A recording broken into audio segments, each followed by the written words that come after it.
Une collectionneuse compte ses cartes Pokémon afin de les revendre. Elle possède 252 cartes de type feu et 156 cartes de type terre. Premièrement, petit a, parmi les trois propositions suivantes, laquelle correspond à la décomposition en produit de facteur premier du nombre 252? Alors, il y a deux choses. D'abord, une décomposition en produit, donc on a bien des multiplications, c'est le cas.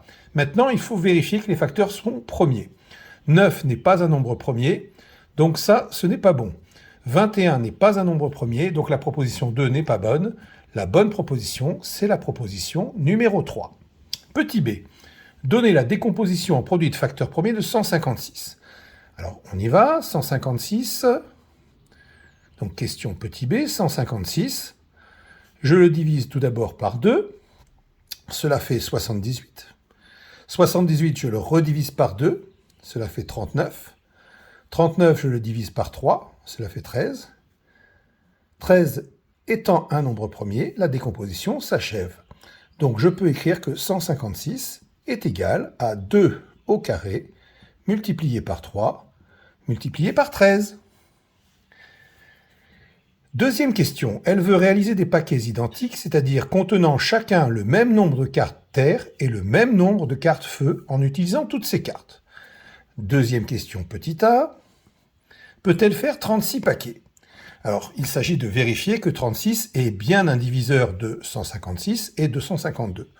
Alors, tout d'abord, remarquons que lorsqu'on fait la division euclidienne, on obtient que 252 est égal à 7 fois 36 plus 0, donc le reste est nul.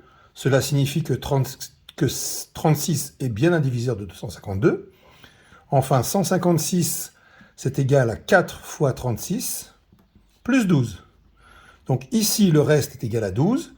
Donc cela signifie que 36 n'est pas un diviseur de 156. Donc, on ne peut pas faire des paquets de 36.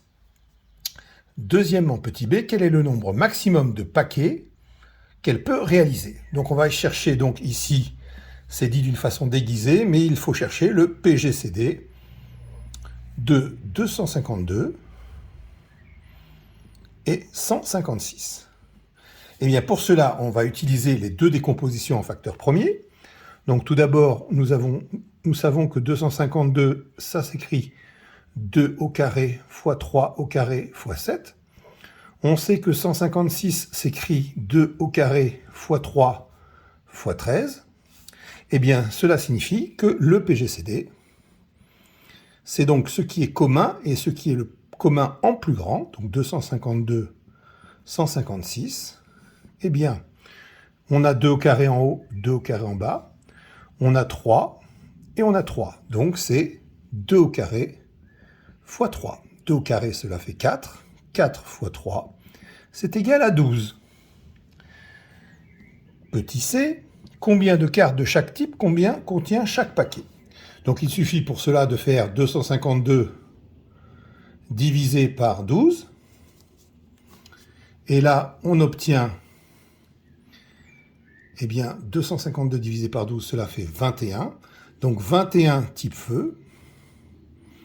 Ensuite, 156 divisé par 12, eh bien, cela donne 13. 13 type terre. Tout simplement.